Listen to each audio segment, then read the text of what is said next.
रखे काल भगवान ने, काम यानी विषय वासनाएं, क्रोध, मोह, लोभ, अहंकार, ये जीव के बस का नहीं कि इनको त्याग सके। बीड़ी, शराब, मांस, तम्बाकू, चोरी, ठगी हम त्याग सकते हैं।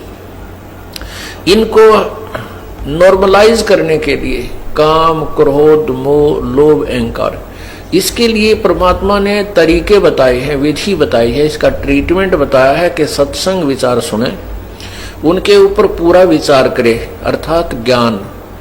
दूसरा भक्ति भगवान की, तीसरा दान। तो इससे क्या होता है, हमारे अंदर जो विकार हैं वो नॉर्मल होते चले जाते हैं। क्रोध भी कम हो जाता है, थोड़ा बहुत होता है तो वो सीमित सा रह जाता है, और पहले ज्यादा हो जाता था। भक्ति करने से इसमें इतना अंतर आता चला जाता है, और धीरे धीरे ये बिल्कुल जरा सा रह जाएगा, थोड़ी सी फूफा रह जाएगी। अब मन को ज्ञान रूपी रस्से से बांध दिया जाता है। ज्ञान रूपी, तत्व ज्ञान रूपी रस्से से मन को बांध दिया जाता है।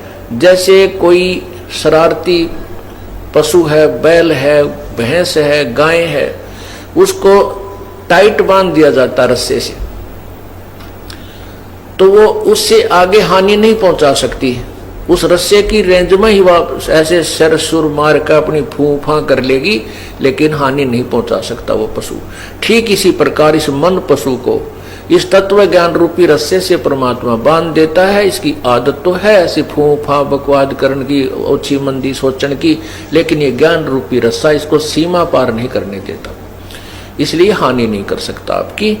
ये सब ये ज्ञान से ही रहेगा। अगर ज्ञान आप नहीं सुनोगे, सत्संग सुनने नहीं आओगे, या घर पे बैठ कर सीडी वगैरह कैसे देगा दी नहीं सुनोगे दिन में या दूसरे तीसरे दिन, तो ये मन जो है फिर भारी हो जाएगा, हैवी हो जाएगा आत्मा के ऊपर। आत्मा की खुराक है भगवान की चर्चा, मन की खुराक है संसारिक बातों में लीन रहना, बकवादें करना, राग नहीं सुनना, किसी की निंदा सुनना, और पर कई प्रकार की किसी प्रकार की चटपटी बातें शुरू कर दे, बड़ा प्रसन्न होकर सुनता है।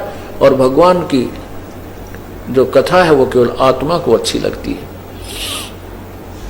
जब आत्मा तगड़ी रहेगी तो मन आत्मा के साथ रहेगा। एक बार गरीबदास साहिब जी, ये किसान थे, अपने घर बैठे थे, तो उनका एक किसान ही शिष्य था।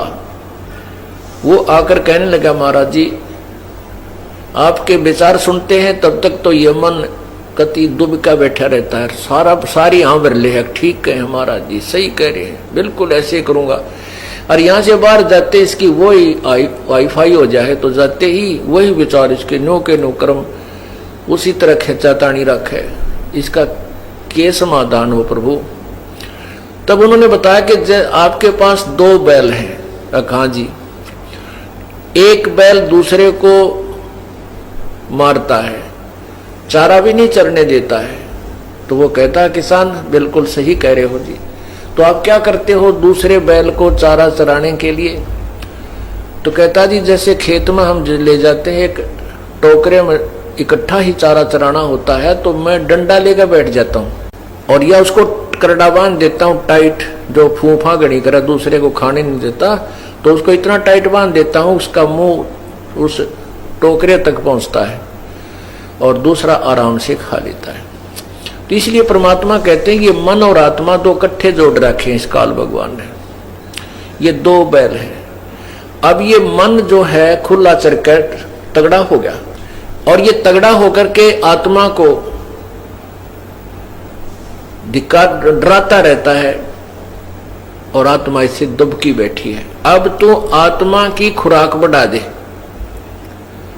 जैसे समझदार हाली क्या करता है कि जो दूसरे पशु को एक बैल तंग करता है तो उसकी खुराक कम कर देता है, उसकी बढ़ा देता है, तो वो तगड़ा हो जाता है।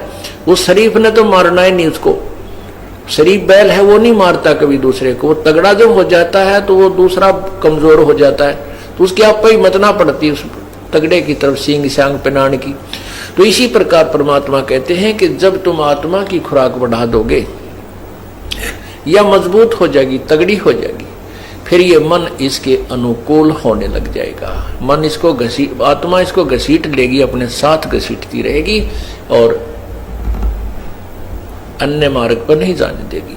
अभी ये आत्मा को घसीट ले जाता है, अपनी मर्जी चलाता है। इसलिए पुण्यात्माओं, सत्संग में आने से ज्ञान होता अपने को कि हमने क्या करना चाहिए।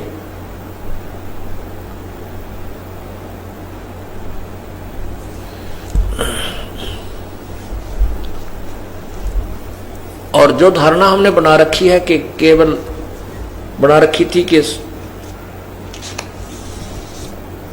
मोक्ष तो वही प्राप्त करते हैं जो घर त्याग जाते हैं, ऐसा कुछ नहीं है।